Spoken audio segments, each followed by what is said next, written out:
Hola, mi nombre es José Roberto Rodríguez y es un gusto compartir contigo. Lección número 12, titulada El deseado de todas las gentes. El texto bíblico base para el estudio de esta semana se encuentra en el libro de Isaías, capítulo 60, versículo 3, en el cual leemos lo siguiente: Y andarán las naciones a tu luz, y los reyes al resplandor de tu nacimiento. El inicio de este pasaje también puede traducirse como naciones vendrán a tu luz. El reflejo del carácter divino, visto en el Israel antiguo, junto con las manifiestas bendiciones que el cielo habría derramado sobre la nación, hubieran atraído en su momento a los gentiles hacia Israel, y los hubieran convencido de la superioridad del culto y del servicio a Jehová. La gloria de Dios revelada en su pueblo y en su iglesia no solo atraería a los humildes, sino también a los grandes hombres de la tierra, porque aún los reyes serán atraídos a los raudales de luz que emanan de Sión. En una parábola moderna y a manera de ilustración, se cuenta sobre un cristiano que llegó a las puertas del paraíso y le dijo al ángel encargado que durante toda su vida había sido un hombre fiel y obediente, y que le dejara entrar al cielo. El ángel le dijo: bueno, como pides entrar al cielo basándote en tu fidelidad y en tu bondad, estas son las reglas. Se necesitan 1000 puntos para tener derecho al cielo.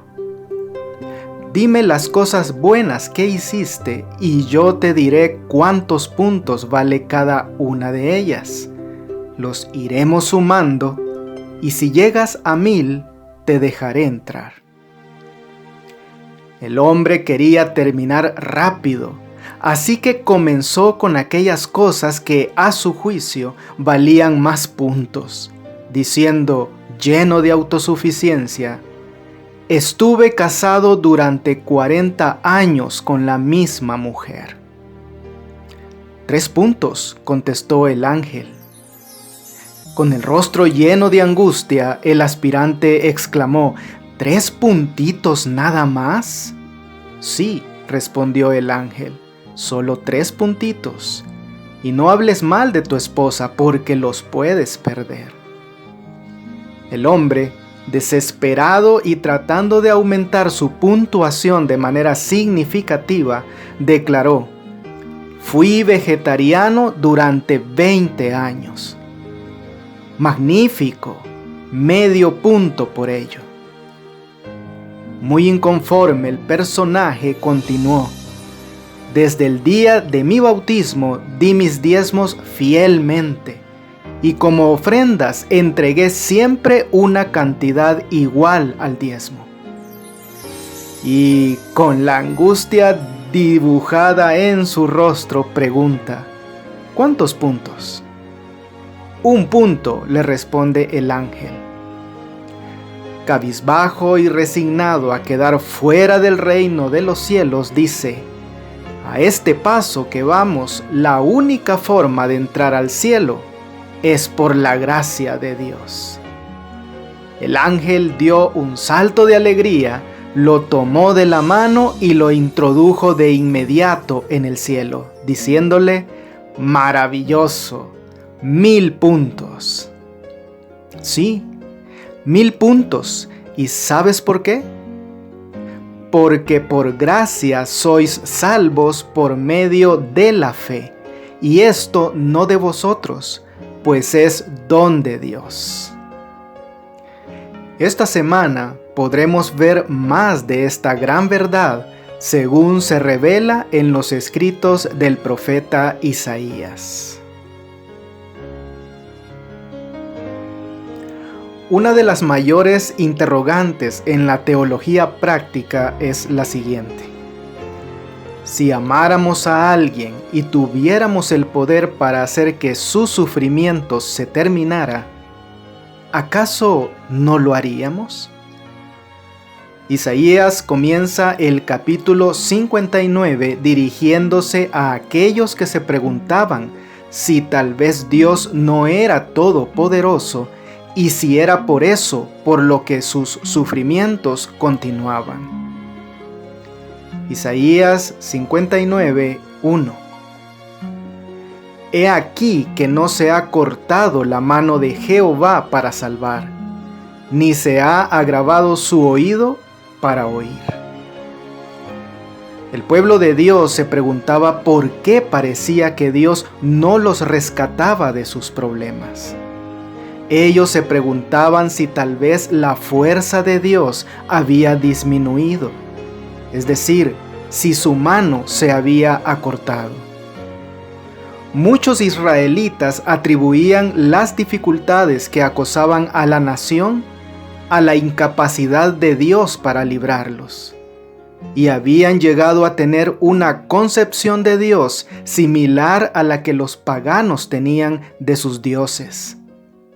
Les parecía que Jehová era como una deidad local cuyo poder era limitado y que, al parecer, no podía ni siquiera protegerlos de los dioses y de los ejércitos de las naciones circunvecinas.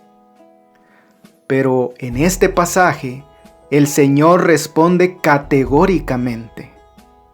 Les dice que la culpa no está en Él, sino en ellos.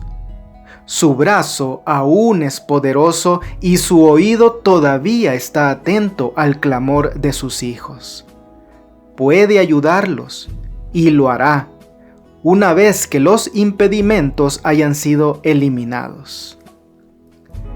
El inconveniente no radica en el oído de Dios, sino en la percepción espiritual de su pueblo.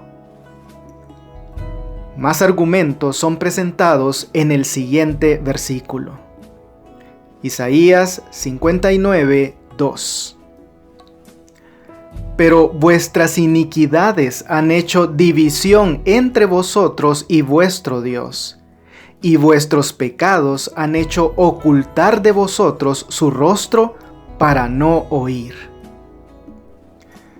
¿De qué manera el pecado nos separa de Dios?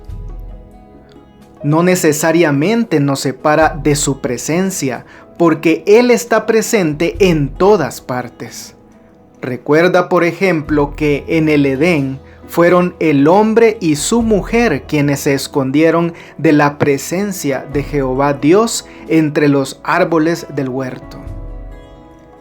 El pecado tampoco nos separa necesariamente del amor de Dios, porque Dios ama a los pecadores. Pero el pecado aún así nos separa. Nos separa de tener una comunión con Dios, porque ya no pensamos como Dios lo hace.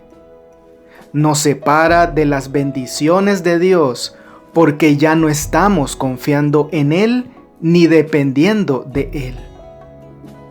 Nos separa de algunos de los beneficios del amor de Dios, incluso como en el caso del hijo pródigo, quien seguía siendo amado por su padre, pero no disfrutaba de los beneficios de ese amor cuando estaba en pecado. Nos separa, en ciertas maneras, de la protección de Dios, porque Él permitirá que lleguen pruebas a nuestra vida para corregirnos. Esto explica por qué el pueblo de Dios ya no sentía el rostro del Señor brillando sobre ellos. Qué importante es que no toleremos ningún pecado en nuestra vida, porque levanta una barrera entre Dios y nosotros. Derribémosla, obedeciendo cada día al deseado de todas las gentes.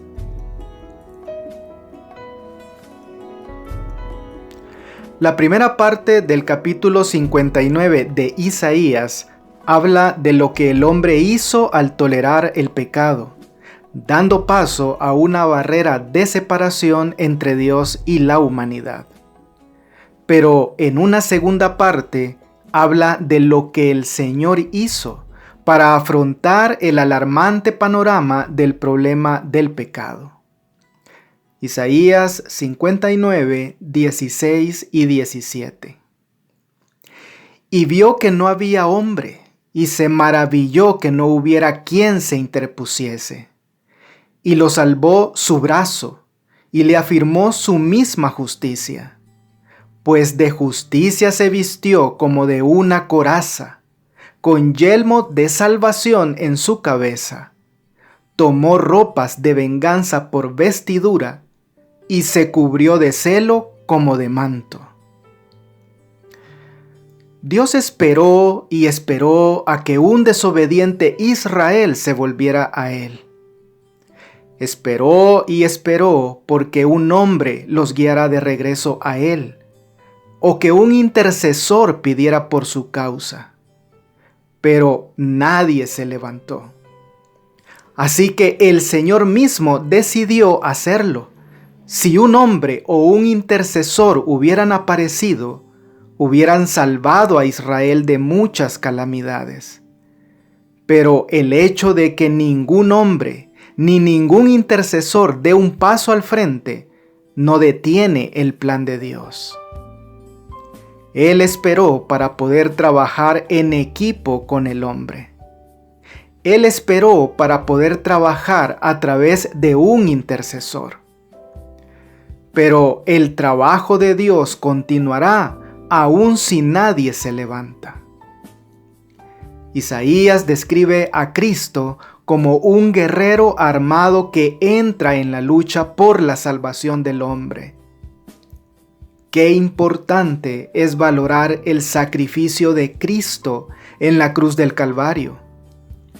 Porque es por medio de ese sacrificio que podemos recibir por fe el don de la justicia de Dios y de esta manera ser juzgados como justos.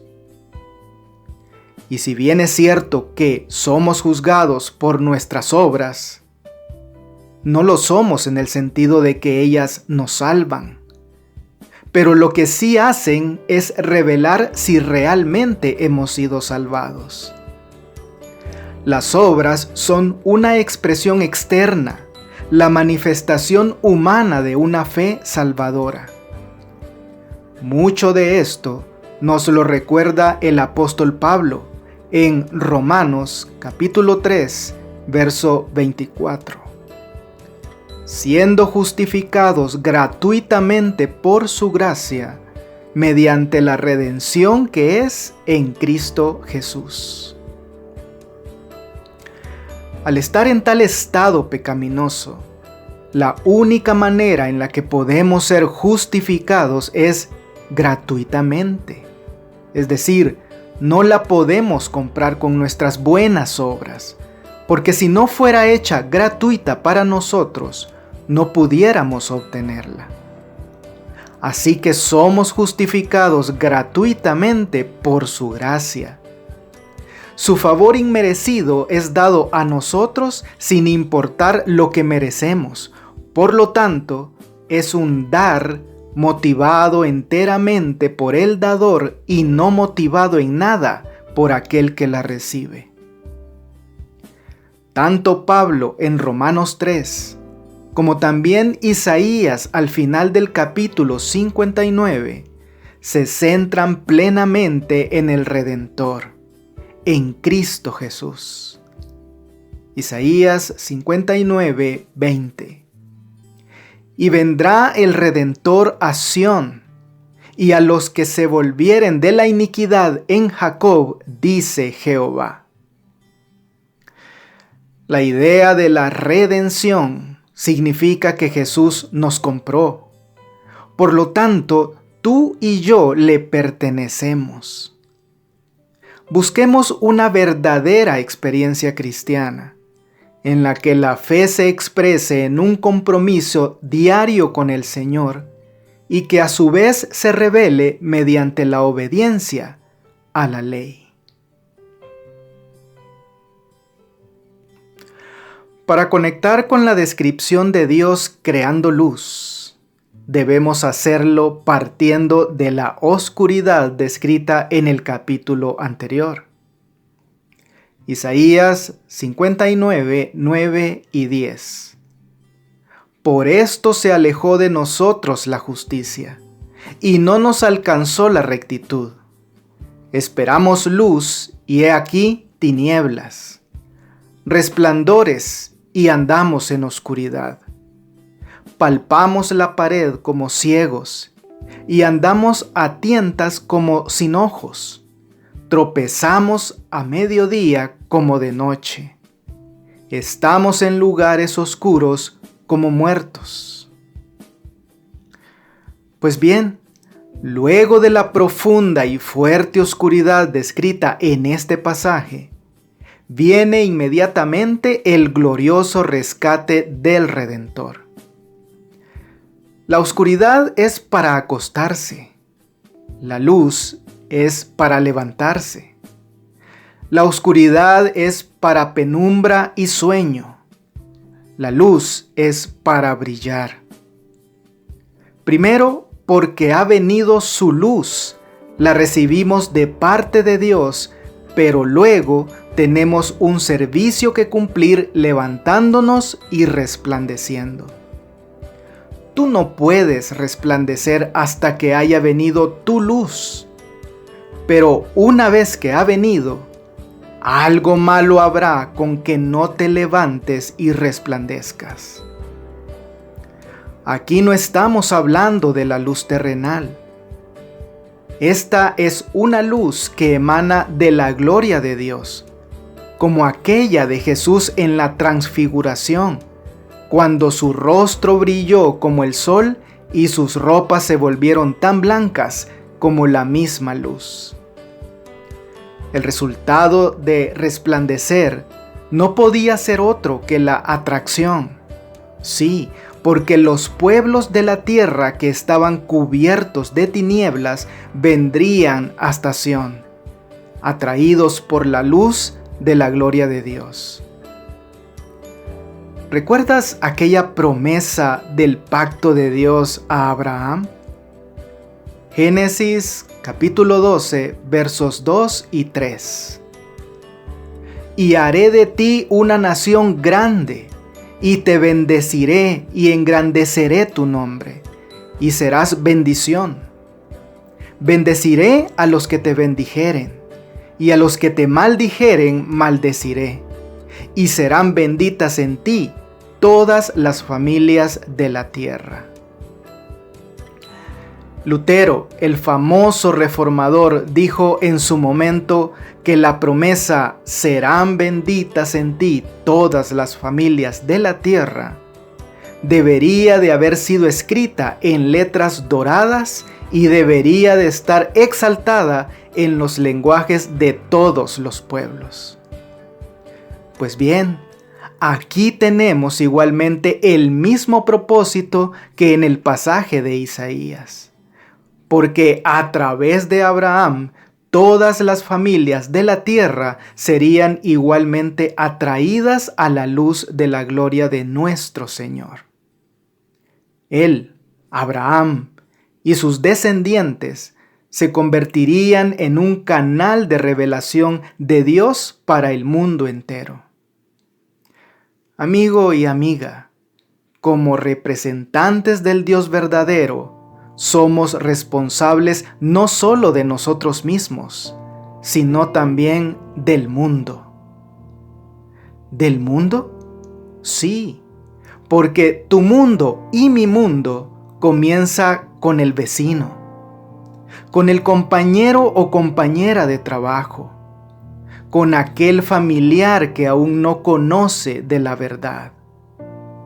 Y es que así como la luz de la gloria de Dios lo abarca absolutamente todo, el propósito y el llamado por parte de nuestro Dios también es de carácter universal.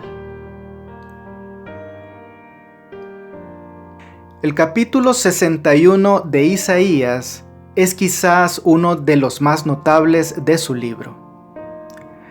Y desde el mismo comienzo inicia haciendo referencia a un personaje en particular. Isaías 61:1. El Espíritu de Jehová el Señor está sobre mí, porque me ungió Jehová. Me ha enviado a predicar buenas nuevas a los abatidos, a vendar a los quebrantados de corazón, a publicar libertad a los cautivos y a los presos apertura de la cárcel. Para todo cristiano, se trata claramente de una profecía mesiánica, aplicada por Jesús a sí mismo, nada más ni nada menos que en la aldea de su infancia, Nazaret. ¿Recuerdas cuando en Lucas 4:16 al 21 Jesús habló en la sinagoga de Nazaret, su pueblo natal? En aquella ocasión, él abrió el rollo en Isaías 61 y leyó desde el principio de este capítulo hasta la mitad del versículo 2. Cuando se sentó, él simplemente dijo que ese día la escritura se había cumplido. Es decir, no existe duda alguna de que Jesús es la persona descrita en Isaías 61:1, y Él es en quien el Espíritu de Jehová está. Si Jesús, el Hijo de Dios, y Dios el Hijo, perfecto en su humanidad y en su divinidad, necesitaba el Espíritu de Jehová el Señor, ¿qué tanto más lo necesitamos nosotros? Pero prestemos suma atención a todo lo que el ungido de Jehová está dispuesto a hacer. Debido a que el pecado empobrece, Él va a predicar buenas nuevas a los abatidos. Debido a que el pecado rompe el corazón, Él va a vendar a los quebrantados de corazón. Debido a que el pecado los hace presos, Él va a publicar libertad a los cautivos y a los presos apertura de la cárcel.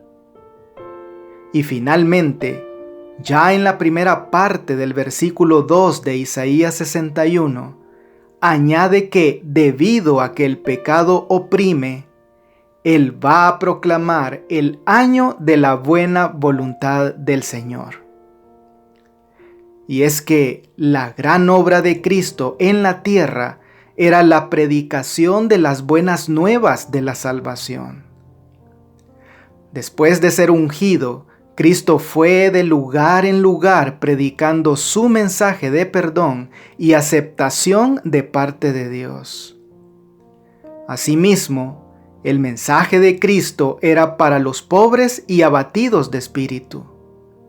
Jesús mismo era manso y humilde de corazón, y los que vinieran a Él debían asemejarse a Él.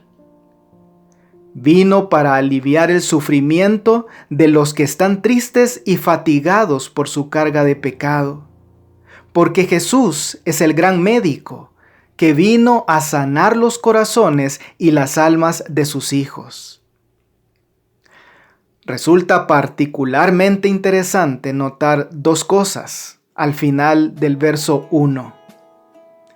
La primera es que cuando se dice que Cristo vino a libertar a los hombres de la esclavitud del pecado para hacerlos libres en Él, se hace uso de una frase y una idea que son tomadas de la proclama que se hacía al comienzo del año del jubileo, que era cuando Dios ordenaba a los israelitas que proclamaran la libertad en el año 50. Y la última frase, apertura de la cárcel, nunca se refiere a la apertura de puertas. La frase hebrea aquí se refiere a la apertura de los ojos, pues el verbo utilizado, pakaj, hace referencia a la devolución de la vista a los ciegos y del oído a los sordos. El punto importante aquí es que, sin ser Jesús, estamos llamados a representarlo ante el mundo. Justo en el versículo 2 del capítulo 61 de Isaías, se lleva a cabo una conexión muy significativa entre un año y un día especiales. Isaías 61, 2. A proclamar el año de la buena voluntad de Jehová y el día de venganza del Dios nuestro, a consolar a todos los enlutados. Obviamente, esta es una continuación de todas aquellas cosas que Jesús haría como parte del ministerio al cual había sido llamado por parte de su Padre. Al dejar en claro en el verso 1 que daría buenas nuevas a los pobres, sanaría a los quebrantados de corazón, pregonaría libertad a los cautivos y vista a los ciegos, y que liberaría a los oprimidos, comienza aquí diciendo que también predicará el año agradable. Los verbos centrales de esta obra mesiánica facilitada por el Espíritu de Dios tienen que ver con la comunicación: pregonar, predicar, anunciar, pero también con la sanación de quebrantados y ciegos, y con la liberación de oprimidos y cautivos. Estos tres ejes transversales, comunicar, sanar y liberar, aparecen a lo largo de todo el ministerio de Jesús y constituyen el corazón del llamado de su iglesia. Una iglesia que subraye solamente alguno de estos ministerios en detrimento de los demás, olvidando cómo se entrelazan mutuamente, vive un evangelio truncado y unilateral. Ya mencionábamos en la meditación del día miércoles que cuando Jesús entra a la sinagoga aquel sábado, como era su costumbre, y procede a leer el libro citando a Isaías 61, curiosamente lo hace hasta la primera mitad del versículo 2. Es decir, se detiene en la proclamación del año de la buena voluntad de Jehová y deja por fuera el día de venganza del Dios nuestro. Significativamente, Jesús se detuvo antes de leer esta oración y se detuvo en medio de la profecía, porque para proclamar el día de venganza del Dios nuestro es necesaria su segunda venida, no su primera. La coma en el año de la buena voluntad de Jehová y el día de la venganza se ha mantenido por poco más de 2000 años. Esto nos muestra algo acerca de la naturaleza de la profecía bíblica. Puede cambiar de engranes y de tiempo frecuente y muy rápidamente, y sin ningún aviso. El día de la venganza, aquel que en Joel 2:31 y en Malaquías 4:5 se describe como el día grande y espantoso de Jehová, aún no había llegado cuando Jesús, sentado en la sinagoga, dijo: «Hoy se ha cumplido esta escritura delante de vosotros». Pero invariablemente se cumplirá cuando Cristo venga nuevamente para liberar al planeta Tierra de la injusticia al derrotar a sus enemigos y liberar al remanente oprimido de su pueblo. La noción de un Dios de amor y la de uno que también promete venganza se concilia perfectamente cuando comprendemos que el Señor, en su infinita sabiduría y misericordia, administrará justicia y venganza de una manera completamente justa. Y es que la justicia de Dios, a diferencia de la humana, no tendrá ningún tipo de limitación. Muy bien, sinteticemos algunas ideas que nos ha dejado esta preciosa lección. Número 1. Y vendrá el Redentor a Sión. Cuando la versión de Reina Valera pone en mayúsculas Redentor, lo hace correctamente, porque nuestro Redentor es Jesucristo. Él es nuestro pariente cercano, porque Él ha adherido perfecta humanidad a su divinidad. Él es el que nos compró de la esclavitud. Él es el que toma venganza por los males hechos en nuestra contra. Él es el que protege nuestra herencia y bendice y guarda nuestra prosperidad. Esta promesa del Señor en Isaías 59:20 podría ser parafraseada como: yo enviaré mi Mesías, el Redentor de toda la humanidad, Jesús de Nazaret. Número 2. Una luz y un llamado universales. La luz fue siempre un símbolo de la presencia divina. Cristo vino a la tierra como la luz de la vida. Por su parte, los que le recibieron y creyeron en su nombre debían hacer brillar su luz para la gloria de Dios. Antes del regreso de Cristo, el mensaje evangélico debe ser proclamado con tal poder que toda la tierra se ilumine con la luz de la verdad. Y número 3. De un año de buena voluntad a un día de venganza. Literalmente, el año de gracia de Yahvé se refiere a la manifestación de la gracia salvadora de Dios, manifestada en la vida y en el ministerio de nuestro Salvador. La buena voluntad es para los que aceptan al Mesías, y la venganza para quienes lo rechazan. En verdad, Jerusalén habría de ver día de venganza, pero eso únicamente se debería a que los judíos rechazaron a Cristo y su mensaje de salvación.